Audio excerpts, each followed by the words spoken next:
I moved to Havenwood to write about local history. It was supposed to be a fresh start for me, a freelance journalist trying to shake writer's block. I felt excited, but it didn't take long for the excitement to fade. I spent my weekends walking through old cemeteries. The gravestones were worn down, half covered in moss. I wasn't superstitious, but I always heard strange stories from the locals about those places. They spoke of odd happenings, and it made my skin crawl. Yet, I felt drawn to them. My first weird experience happened while I interviewed Mrs. Green. She told me about the whispering willow in one cemetery. I listened, chills running down my arms as she described how, on windy nights, you could hear whispers coming from the tree. I thought it was just a story. Still, my curiosity pushed me to visit that evening. As I walked toward the whispering willow, the sun set fast. The air grew cold, and the usual sounds faded away. I couldn't hear anything, just silence. It felt wrong. Standing before the tree, I watched the branches sway slowly in the wind, and then I heard it. A whisper, barely audible, slipped into my ears. "Hello." I called out, my heart racing. No answer. I felt the unease creep in as I left. The next few days were strange. I noticed symbols carved into the gravestones, something I had missed before. They looked like nothing I'd seen. I felt a weight in the air, like someone was watching me. I couldn't shake the feeling. I grabbed my camera and took a picture, hoping to find some answers. The flash showed something dark and blurry in the corner. A figure? I wasn't sure. I became obsessed. Hours turned into days, filled with research on local legends. I wanted to know more about the place, about the old stories. But something didn't feel right. I thought it was all folklore, but those whispers and shadows haunted my mind. One afternoon, I stood again under the whispering willow, the symbols swirling in my head. I felt cold, a shiver going down my spine. Then, I heard a voice close to me, whispering. I swung around, but no one was there. I called out, "Is someone there?" The wind was my only answer. Doubt filled me, but I couldn't stop. The shadows grew thicker, creeping closer as I turned back to the tree. Then I heard it again, a clear whisper. "Help me." My heart dropped. There was nobody around. I felt like I was losing grip on reality. That voice echoed in my mind as I stumbled back. All I wanted was to uncover the truth. But now, I couldn't tell what was real. I felt trapped in a nightmare, chasing a mystery that seemed to pull me deeper into darkness. I didn't know what awaited me, only that the answers were closer than I realized. The following day, I took a step back, trying to distract myself from the whispers that called to me. I wandered into the local library, hoping to find something concrete.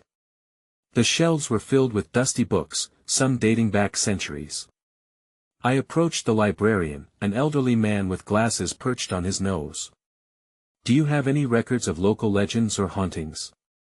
I asked, trying to remain casual. His eyes lit up, and with a knowing smile, he led me to a section tucked away in the corner. "You might find these interesting," he said, gesturing to a stack of faded books. I started browsing while he wandered off. Flipping through the brittle pages, I stumbled upon a collection of stories about unexplained events in Havenwood's cemeteries. Each one more chilling than the last. One tale particularly caught my eye. It spoke of a man who vanished near the whispering willow decades ago, last seen clutching a locket. It was said he had been searching for something precious lost to time. A chill traveled up my spine. Was that why I felt so drawn to the tree? My mind raced with questions. Could the whispers be connected to this man? Feeling uneasy yet compelled, I jotted down notes and decided that I needed to return once more to the tree. As night fell, I found myself standing once more beneath the branches of the whispering willow. A thick fog rolled in, wrapping around the graves like a suffocating blanket. I hesitated. What if I heard more whispers? Would I be ready for it? But I pushed the doubt aside. I needed answers. Then, a sudden gust of wind swept through the cemetery, rustling the leaves above me. I shivered as I heard a familiar sound, a soft whisper floating in the air. "Help me." My heart raced again. It was unmistakable, and it came from near the tree's base. I noticed a glint of something half buried in the earth, a locket. Kneeling down, I held my breath as I brushed away the dirt. It looked just like the one in the story, a small, silver heart-shaped locket. My fingers trembled as I opened it, revealing a tiny photograph of a woman, her eyes staring back at me. She appeared familiar in an unsettling way. Who was she? I whispered. Suddenly, a rush of wind knocked the locket from my hand, sending it tumbling to the ground. I jumped back, panic coursing through me. The whispers grew louder, encircling me. "Help me." It felt like a call to action, as if I had a responsibility to respond. I needed to know who she was, and what happened to the man. But before I could collect my thoughts, the air felt thick, pressing in around me. I turned to leave, desperately wanting to escape the whirlwind of voices surrounding me. Just as I reached the grass, everything went dark. A shadow shifted behind the tree, and a chill swept through my body. Something or someone was watching me again, and I was not alone. The answers I sought could lead me to more questions than I ever imagined. I blinked, trying to comprehend the darkness that had enveloped me. The whispers swirled like a gust of wind, but the heaviness in the air made it hard to breathe. My senses were on high alert, and I could feel every nerve in my body scream for me to escape. "Is someone there?" I called out, my voice trembling. Silence engulfed me, broken only by the rustle of leaves. Then, I saw it. A faint glow shimmered behind the tree, casting eerie shadows against the graves. As I stepped closer, my heart pounded louder, urging me to turn back. But curiosity had a grip on me that I couldn't shake. The glow pulsated, almost beckoning me forward. I took another cautious step, my foot crunching on a twig. "Hello." I tried again, my voice barely above a whisper. The light flickered, and I caught a glimpse of something, a figure, hazy and indistinct. Fear twisted in my stomach, and I took a step back. "Help me," a voice whispered again, clear and desperate. It seemed to cut through the veil of darkness, wrapping around me like a noose. My instincts screamed at me to run, yet I couldn't move. Why did it feel so familiar? Suddenly, I remembered the locket, still lying on the ground.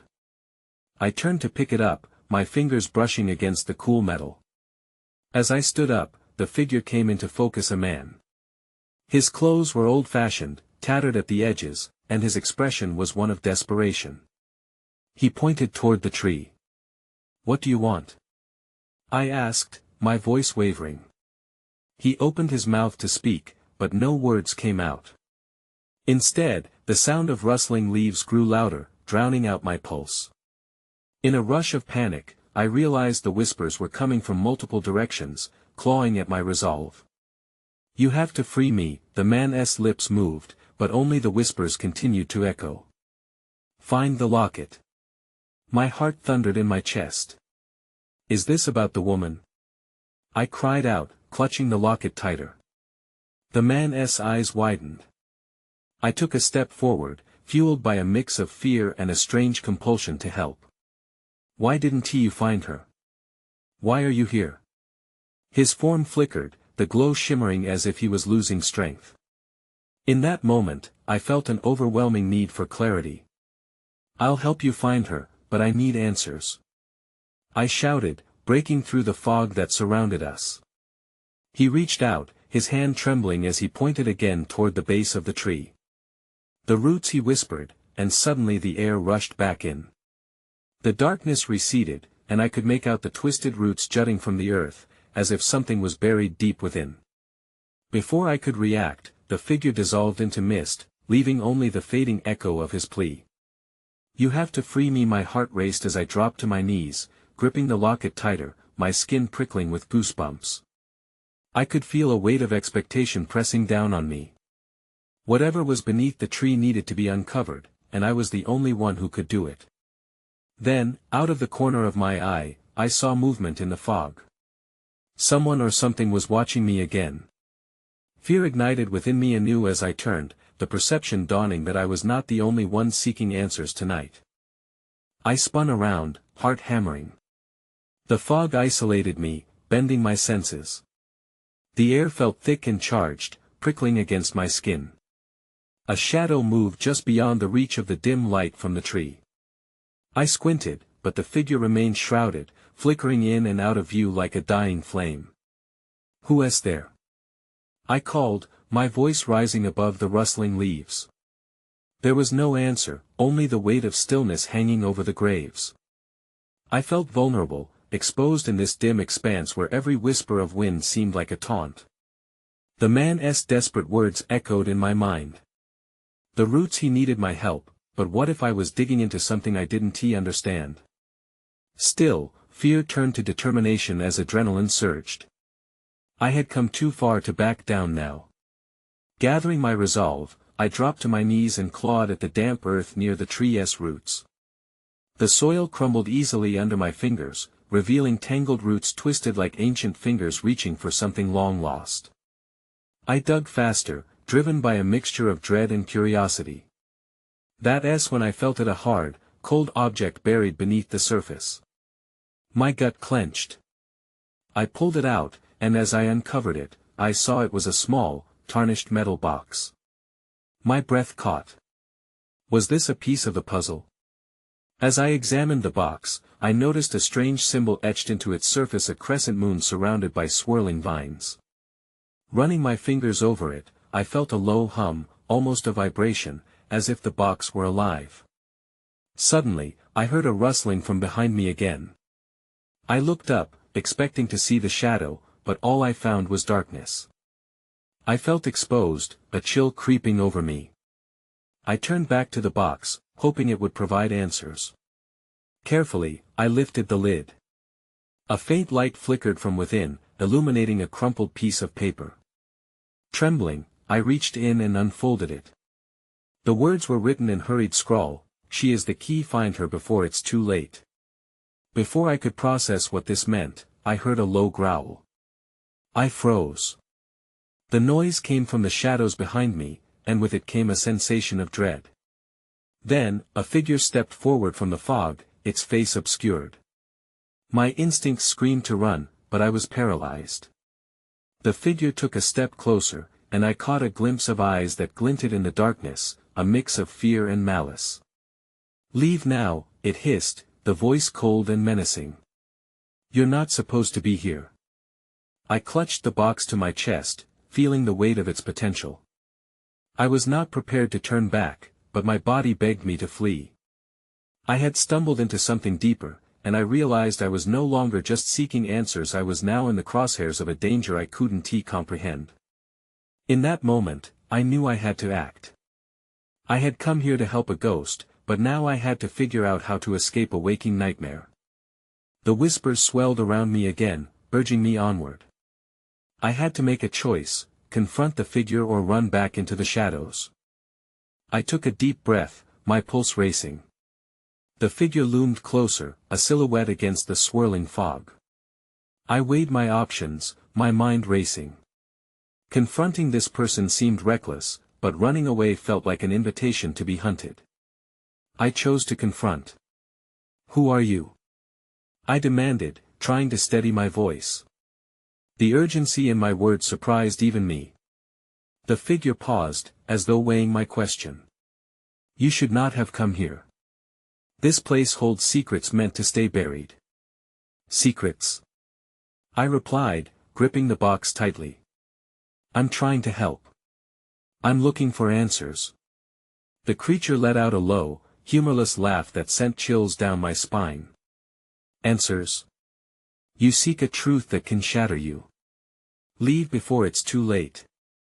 I glanced down at the box, desperate to understand. The symbol on its surface pulsated now, warmth spreading through my fingers. "What do you know about this?" I asked. The figure hesitated, just for a moment, and I seized the chance. "Who is the key?" Enough. It shouted suddenly, stepping closer. I could barely see its features, but its eyes were wild, filled with a mix of terror and anger. You think you can just dig up the past? You'll unleash something you can't control. Then help me. I pleaded. There was a flicker of something in the dark figure's gaze, a glimmer of uncertainty. But it quickly hardened. Help. It's too dangerous. The growl echoed once more, now closer. Fear clawed at my throat, but I needed to focus. What danger? What are you hiding? The figure faltered, stepping back slightly. Find her, the girl in the mist. Where? My heart raced at the suggestion, hope flaring momentarily. Follow the whispers. But be careful, not every voice is friendly, it warned, voice dropping to a whisper. And whatever you do, stay away from the roots. Before I could ask more, the figure turned and melted into the fog. Panic swept through me as I realized I was left once again alone. The growl became a low snarl, echoing around the clearing. I looked around frantically. The night had thickened, the shadows swirling with menace. The paper rattled in my hand as a gust of wind swept through the graveyard. I needed to move. With a flick of my wrist, I shoved the box into my pocket and scanned the area for any sign of the girl the figure mentioned. The fog began to shift and twist, the air filled with whispers that beckoned me further into the uncertainty. Then, I saw her. A faint figure stepped through the mist. Her long hair flowed like smoke, and her eyes glimmered with the same light that emerged from the box. Help me, she breathed, her voice barely a whisper but clear enough to send a shiver down my spine. My body moved on instinct as I took a hesitant step forward. I felt the ground beneath me tremble, as if the very roots were alive, warning me. Wait! I shouted, but she turned and fled deeper into the fog. I had a choice: run after her or heed the warning about the roots. My heart raced. Whatever was happening here was no longer just about the man's words or the box. It was about a girl trapped somewhere beyond that veil of mist. I bolted ahead, desperation clawing at me. I'm coming. I shouted into the dark. But I had no idea what awaited me. I pushed through the thick fog, chasing the fleeting figure. She moved with an ethereal grace, her outline flickering like a candle in the wind. The whispers in the air intensified, wrapping around me like a shroud. Help me, they seemed to chant, each voice blending into the next, urgent and pleading. Suddenly, the ground bucked beneath my feet, roots in the earth snaking around my ankles. Panic surged as I struggled to keep my balance. Remembering the warning about the roots, I quickly pulled free, not daring to look back. I couldn't let fear take over. Where are you? I called out, my voice cracking. The fog thickened, swallowing my words, and I stumbled forward, straining my ears for her voice. The mist parted slightly ahead, revealing a small clearing. I rushed in, heart pounding. It was quiet here, too quiet. I scanned the area, searching for her. There was just the heavy, damp air and the sound of my rapid breathing. Please, I whispered, feeling despair creeping in. I need to find you. As if in response, a gust of wind swept through the clearing. It stirred the fog, revealing a series of distorted shadows, grave markers. I instinctively stepped back, anxiety coiling in my stomach. That's when I saw it. Among the gravestones lay a light, pulsing softly. I moved closer, drawn to it like a moth to flame. The box in my pocket began to thrum, resonating with the light. I reached for it, heart racing. The pulsing intensified, and I felt a strange connection, like it was calling to me.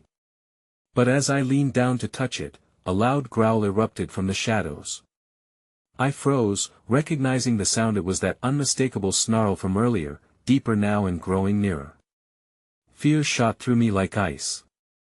I turned on my heel, sprinting back into the fog, the whispers morphing into panicked shouts. Run! I urged myself, but my legs felt heavy, as if the earth was trying to pull me down. I glanced back, half expecting to see the rushing beast behind me. But the fog had thickened again. It was a wall of gray, obscuring everything. Just ahead, the girl flickered back into view. Her eyes glowed brightly, pleading with me to follow. "Stop!" I yelled, blocking my path before her. "Where are we going?" She reached out, her fingers grazing mine but feeling cold and distant. "To the truth," she insisted, before turning away again, dissolving back into the mist. But this time, I hesitated. Was this girl leading me to answers or to something worse? The growl vibrated through the air once more, closer now.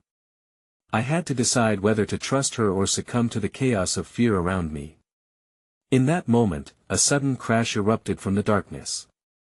A shadow broke free from the edge of the fog, charging right at me. My breath caught in my throat. I had no time left. With instincts honed for survival, I bolted towards the shadows where she had disappeared. I needed answers, but the question hung heavy in the air: would they save me or spell my doom? I dashed into the thickening fog, my heart racing as the growl faded into the distance. The girl had vanished again, her presence leaving me feeling both lost and vulnerable. I stopped in the middle of the clearing, panting, searching the mist for any sign of her or the beast that had pursued me. Think. I murmured to myself, trying to drown out the rising panic. I needed a plan, but all I had were questions. What truth was she talking about? Why had the pulsing light sung to me? Just then, a flicker of movement caught my eye. A shadow darted between the gravestones, quick and agile. My heart jumped, but then I remembered the girl's glowing eyes. Maybe it was her again. I took a cautious step toward the shadows, feeling compelled to follow. "Hello." I called out softly. My voice barely pierced the damp silence, but the figure turned. It was not the girl. It was a man cloaked in darkness, face hidden under a hood. A chill ran down my spine. "Who are you?" I demanded, though my voice shook. "Not a friend," he replied, his voice gravelly and rough. "You shouldn't be here." I took a wary step back. "I'm looking for her," I said, glancing into the fog as if she might return at any moment. "The girl. She was here a moment ago." He stepped closer, the shadows clinging to him like a second skin. "You've seen her?" "Yes." "I need to find her." "Where did she go?" "No one can help her unless they know the truth," he said, each word heavy with meaning. "You're not ready for the truth." My stomach churned as I heard another rustle in the darkness. I was surrounded. He wasn't the only presence here. "What do you mean by that?" I pressed, trying to keep my voice steady. "What truth? Where is she? Listen." He took another step closer, and I could feel the weight of his gaze. "The girl is bound to this place. She won't leave unless you set her free." "My fault?" I stammered, confusion flooding my mind. "What do you want from me?" "I just want to understand." Before he could respond, a loud crash erupted from nearby, closer than before. The sound rattled through the fog, causing both of us to whip around. Panic surged in my chest as I looked back at him. What was that? "The beast is here," he warned, voice low. "You need to go now." "Wait!" I shouted, desperate for answers. "What do I do?" But he was already retreating, disappearing into the shadows as if he were part of the mist. It felt like I was being toyed with, and every survival instinct inside me screamed to flee. But I couldn't just run. Not yet. As the chill of the night settled in, I turned once more towards the gravestones. The pulsing light was still there, beckoning. I needed to find it, but fear gripped me. I took a breath, staring into the void of the fog. Then, a growl rumbled again, more menacing this time. The presence of something large loomed just beyond the mist. I had seconds to react. Should I confront the truth that lay with the pulsing light or run for my life? With the echo of the growl ringing in my ears, I made my choice. I plunged forward once more into the fog, determined to unearth the truth and free her, whatever the cost. The fog thickened as I moved forward, swallowing the world around me. The pulsing light grew brighter, illuminating the darkness with a soft radiance that felt both inviting and dangerous. I had to be brave. I had to push through my fear. Each step felt heavy, the ground squishing beneath my feet. I squinted into the mist, searching for any trace of the girl. Maybe she was nearby, just out of sight. Or maybe she was lost forever. I couldn't let myself think that way. She needed me. Suddenly, the air shifted. A low, grumbling growl vibrated through the thickening fog, sending shivers racing down my spine. I froze. The beast was closer now, lurking just beyond the light. I could sense its hunger, its power creeping closer, and it filled me with dread. I glanced back, hoping to spot the cloaked man again, but he was gone entirely. Left to face this unknown danger on my own, I knew I had to act. So, I pushed on toward the warm glow. The light flickered like a candle in the dark as I approached. It danced in the fog, drawing me in. My hand reached forward, trembling, longing to touch it. But before I could, something caught my eye, a gleam in the shadows. I turned my head sharply. There, nestled between the graves, lay a small object half buried in the damp earth. Curious, I bent down, brushing away the dirt. It was a delicate silver locket. I opened it, my breath hitching in my throat. Inside was a picture of the girl I had chased. But that wasn't all. On the other side, a strange symbol was engraved, a spiral entwined with a jagged line, glowing faintly in the darkness. I couldn't pull my gaze away. Was this connected to her? To the truth I needed to uncover? Just then, a crashing noise echoed from further away, snapping me back to reality. The deep growl was growing louder, and I could tell the beast was more agitated now. Whatever it was determined to find me. Fear gripped me, a tightening knot in my stomach. I stood up quickly, clutching the locket tightly. Without thinking, I turned back toward the pulsing light. If there was any chance of finding answers, I had to get closer. The pulse intensified, a rhythmic heartbeat resonating in the air. I could feel the power growing around me, a strange allure pulling me in. Maybe it was the key. Maybe touching it would change everything. Just then, I heard a rustle nearby, and a massive shadow darted through the fog, blocking my path. It was fast, too fast. My heart raced as I realized I had a choice to make. Do I run, or do I face whatever was behind that menace? Then, the locket in my hand became warm against my skin. Something was awakening within me, deep down, a connection to the girl, to this place, to the truth. I took a deep breath, my mind racing as I stepped closer to the light. That's when I saw it. The girl was right there, standing at the edge of the glow, her glowing eyes locking onto mine. But this time, she looked different, frightened. And just behind her, shadows shifted, and I sensed the beast was closing in for the kill.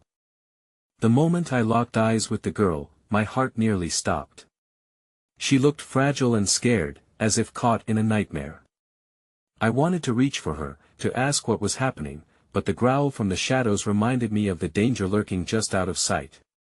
"Help me," she whispered, her voice barely carrying over the oppressive fog.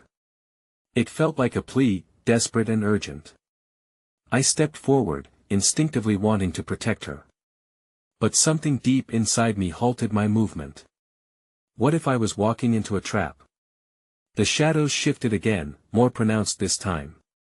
A giant shape was weaving through the mist, its eyes glinting menacingly in the flickering light. My gut twisted with fear, but the girl's gaze held me in place. "Please. I can't hold it back much longer," she urged. The intensity of her plea broke through my paralysis. I sprang forward, drawn to her like a moth to a flame. I had to save her. As I reached the edge of the light, I felt an inexplicable force push me back. The locket in my hand pulsed with warmth, nearly vibrating. My mind raced. What if it was connected to her power? I glanced down at the symbol, its glow intensifying, mirroring the urgency in my heart. I know you. You have to remember, she said, her voice trembling. I squinted, trying to discern what she meant. My memories were jumbled, but her words sparked something familiar. I could feel it, buried beneath the fear. Just then, the beast lunged from the fog, its impossibly large form taking up my entire field of vision. I stumbled backward, panic surging through me. Its growl softened for a moment, almost as if it hesitated, unsure. That was my chance. Stay back. I yelled at the shadow, brandishing the locket like a shield. The girl's eyes went wide with fear. It's changing, she said, almost inaudibly. The beast's form began to shift, almost melting into the shadows around it. Rage and confusion radiated from it.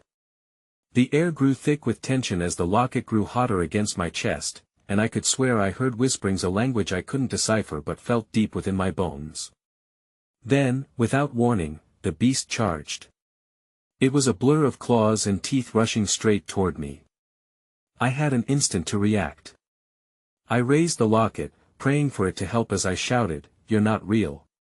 To my shock, the moment the words left my lips, a wave of energy erupted from the locket. A blinding light enveloped me, pushing against the beast, forcing it back into the darkness. For a split second, I felt the girl's presence pulsating around me, supporting my resolve. And then, just as quickly as it began, the light disappeared. I stumbled back to my feet, panting, looking around frantically. The girl was gone, and the fog thickened again, dragging me back into its cold embrace. But in that moment, I knew I hadn't finished my quest. I had glimpsed something important, and I needed to find her again. Wherever she was, whoever she was, it wasn't over yet. So I turned once more toward the heart of the darkness, determined to uncover the truth. But with each step, the menacing growls returned, mixing with my own racing heartbeat. Somewhere in this fog, I had a feeling I was about to face whatever was really behind this madness. I stumbled back into the cemetery, breathless and trembling. The shadows seemed to close in on me as I frantically scanned for any signs of the girl, the glowing figure who had whisked my heart into turmoil. But the fog swallowed everything whole, thick and oppressive, leaving just coldness in its wake. The whispers returned, swirling around me like a tempest. "Help me," they sighed in unison, each voice echoing the desperation I'd heard from her. The air thickened with a sense of urgency, begging me to act and to uncover the truth lingering just out of reach. "Where are you?" I whispered, the question barely escaping my lips. I approached the spot, once again drawn to the whispering willow. This place radiated fear and mystery, but it was also where I had felt that strange connection, that flicker of warmth from the locket. I knelt among the roots once more, trying to parse through the chaos in my mind. As I dug into the soft earth, my heart thudded against my ribs. The locket still pulsed in my pocket, an insistent reminder of everything that had happened. Memories crashed against my consciousness, brief visions of the girl, her face filled with urgency, and the warning spoken through dim shadows. What did it mean? What truths lay hidden beneath the whispers? Then, I felt it again, a cool breeze slicing through the stillness, rustling the leaves of the oak. The air shifted, as if it were carrying something along with it. I looked up, and there she was. The girl flickered at the edge of the tree's glow, ethereal and shimmering under the pale moonlight. "Help me," she repeated, her voice sharper now, laced with resolve. "Where are you?" I shouted desperately, leaping to my feet. "What do I have to do?" Her form hesitated, flickering like a candle caught in a draft. "You need to remember the truth." In that instant, a rush of memories surged through me, a deep-rooted connection binding us to something greater. I could feel her pain, her heartache. I saw flashes of light and shadow, of paths twisted and lost. I don't know how." I shouted, anguish swelling in my chest. The locket. It holds the key. I clutched it, feeling its heat radiate. I could sense the weight of the question lingering in the air. What did it mean? But before I could voice my thoughts, the shadows deepened, and an ominous growl echoed through the darkness again. A gust of wind rushed past me as the beast emerged from the fog, its form terrifying and primal. But this time, I felt a surge of defiance. "Stay back!" I cried, raising the locket. Just as before, a wave of energy burst forth, pushing against the fearsome presence. But as the light flared, I sensed a power awakening within me, resonating with the locket's energy. The growl transformed into a snarl, reverberating through the air. In that moment, I understood. This beast was a guardian of the truth, and the girl was entwined within its existence, a beacon caught between two worlds. "Show me," I demanded, my voice rising against the chaos. I felt a connection, a tether to the girl. If I could harness this energy, it might guide us both. "Unlock the roots," she whispered, her voice mingling with the growing intensity of the mist. "Free the truth." With one final cry, I thrust the locket forward, feeling the overwhelming heat meld with my intentions. "I command you to reveal the truth." A blinding light erupted, filling the darkness with brilliance. The growl diminished, fading into soft whispers. The shadows peeled back, revealing not just the girl but a host of lost souls lingering in the cemetery, caught in a web of sorrow and despair. The girl stood before me, visible now, eyes shimmering with gratitude and clarity. "Thank you," she breathed, her form glowing with an iridescent hue. "Now you understand." But just as quickly, the light flickered. The guardian beast howled, an unearthly sound that shook my heart. Glaring at me with fierce, glowing eyes, it lunged, spectral claws reaching for me. "No!" I yelled, instinctively dropping the locket. It rolled away, pulsing in the shadows, the metallic reflected shimmer. Breaking the weight of fear. "You have to go, now." The girl shouted, urgency spilling from her ethereal form. "Find her. Find the lost one." But before I could respond, the darkness closed around us. I felt myself being pulled, the world spinning violently, and suddenly the whispers grew quiet, the growls becoming nothing but echoes in the distance. I blinked hard, the darkness dissolving. Bright daylight poured over me as I gasped, disoriented. I was no longer in the cemetery but in an unfamiliar setting, an old house that felt like a ghost of a memory. I stood there, heart racing, confused. Had I escaped? It felt real, yet so surreal. But as I caught a glimpse of something on the floor, I saw the locket, a physical tether to everything that had just happened. Whatever it held, whatever truth I had yet to uncover, I couldn't let go. I now understood the gravity of my journey had only just begun. Shadows still lingered, and whispers remained. I moved toward the window and looked out, feeling the weight of the mystery still pressing on my chest. Life continued beyond these walls, but I would never be the same. I would find the girl again and the answers she held, whether in daylight or in darkness. As I stepped outside, I knew I was not finished. I would chase the echoes of those whispers until I uncovered the lost souls still entwined with the truth.